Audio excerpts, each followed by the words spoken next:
너희는 마음에 근심하지 말아라. 하나님을 믿고 또 나를 믿어라.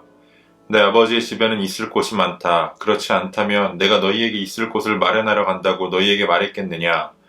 나는 너희가 있을 곳을 마련하러 간다. 내가 가서 너희가 있을 곳을 마련하면 다시 와서 너희를 나에게로 데려다가 내가 있는 곳에 너희도 함께 있게 하겠다. 너희는 내가 어디로 가는지 그 길을 알고 있다. 도마가 예수께 말하였다. 주님, 우리는 주님께서 어디로 가시는지도 모르는데 어떻게 그 길을 알겠습니까? 예수께서 그에게 말씀하셨다. 나는 길이요 진리요 생명이다. 나를 거치지 않고서는 아무도 아버지께로 갈 사람이 없다. 너희가 나를 알았더라면 내 아버지도 알았을 것이다. 이제 너희는 내 아버지를 알고 있으며 그분을 이미 보았다. 빌립이 예수께 말하였다. 주님, 우리에게 아버지를 보여주십시오. 그러면 좋겠습니다. 예수께서 대답하셨다. 빌립아, 내가 이렇게 오랫동안 너희와 함께 지냈는데도 너는 나를 알지 못하느냐? 나를 본 사람은 아버지를 보았다. 그런데 네가 어찌하여 우리에게 아버지를 보여주십시오 하고 말하느냐? 내가 아버지 안에 있고 아버지께서 내 안에 계시다는 것을 네가 믿지 않느냐? 내가 너희에게 하는 말은 내 마음대로 하는 것이 아니다. 아버지께서 내 안에 계시면서 자기의 일을 하신다. 내가 아버지 안에 있고 아버지께서 내 안에 계시다는 것을 믿어라. 믿지 못하게 했거든 내가 하는 그 일들을 보아서라도 믿어라. 내가 진정으로 너희에게 말한다. 나를 믿는 사람은 내가 하는 일을 그도 할 것이요 그보다 더 큰 일도 할 것이다. 그것은 내가 아버지께로 가기 때문이다. 너희가 내 이름으로 구하는 것은 내가 무엇이든지 다 이루어 주겠다. 이것은 아들로 말미암아 아버지께서 영광을 받으시게 하려는 것이다. 너희가 무엇이든지 내 이름으로 구하면 내가 다 이루어 주겠다. 아멘. 4월 1일 금요일 오늘의 매일 성경 본문 말씀은 요한복음 14장 1절로 14절까지의 말씀입니다. 이제 오늘부터 다시 요한복음의 말씀을 묵상하게 되는데요. 오늘 본문의 1장은 이렇게 시작합니다. 너희는 마음에 근심하지 말아라. 하나님을 믿고 또 나를 믿어라. 이 말씀은 최후의 만찬 이후에 유다가 다락방을 나가고 그 이후에 주시는 말씀입니다. 유다가 나간 후에 예수님은 다시 한번 내가 너희를 떠날 것이다 라고 말씀하셨습니다. 우리가 잘 아는 것처럼 제자들은 그들의 삶의 모든 것을 버려두고 예수님을 따랐습니다. 예수님의 가르침을 듣고 예수님이 행하시는 기적들을 보면서 예수님을 통해서 하나님의 나라가 임할 것임을 기대했습니다.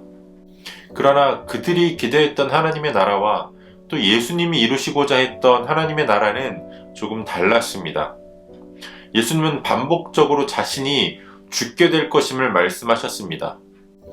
예수님께서 말씀하신 죽음은 단순히 죽음으로 끝나는 허무한 죽음이 아니었습니다.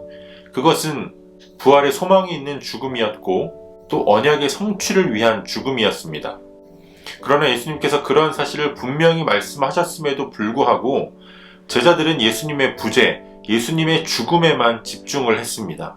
물론 상황이 그럴만도 합니다.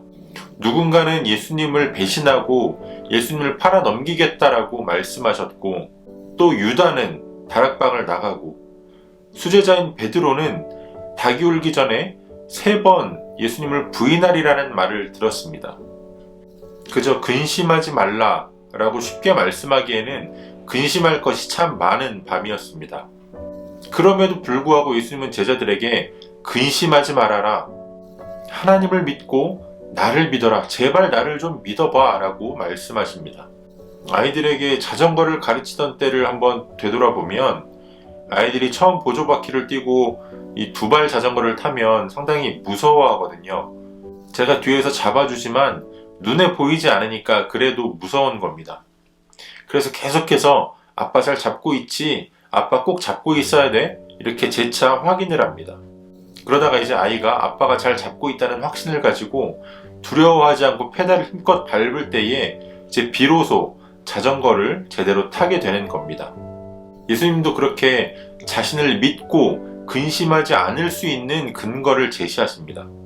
내가 지금 가는 것은 나를 보내신 아버지에게로 가는데 내가 그곳에 가서 너희가 거할 거처를 준비할 거야. 그곳에는 너희가 충분히 거할 수 있는 거처가 많이 있으니까 걱정하지 마. 내가 다시 와서 너희를 데리고 그곳으로 함께 갈 거야 라고 말씀하십니다. 오늘 본문을 보면 도마도 또 빌립도 예수님의 말씀을 곧이곧대로 받아들이는 데에 문제를 겪고 있는 것을 보게 됩니다. 예수님, 우리는 그 길을 알지 못합니다. 예수님, 우리에게 아버지를 좀 보여주십시오 라고 요청합니다. 제자들조차도 예수님의 말씀을 듣고 그 말씀을 곧바로 알아듣지 못하는 겁니다. 내가 죽을 것이다 말씀하셔도 안 됩니다, 주님. 그럴 일이 일어나서는 안 됩니다 라고 이야기를 하고, 나를 보았으면 아버지를 본 것이다 라고 말씀하시는데도 예수님, 우리에게 아버지를 보여주십시오 라고 말을 합니다. 이에 예수님이 한 번 더 말씀하시는데요. 11절을 보면 내가 아버지 안에 있고 아버지께서 내 안에 계시다는 것을 믿어라 라고 말씀하십니다.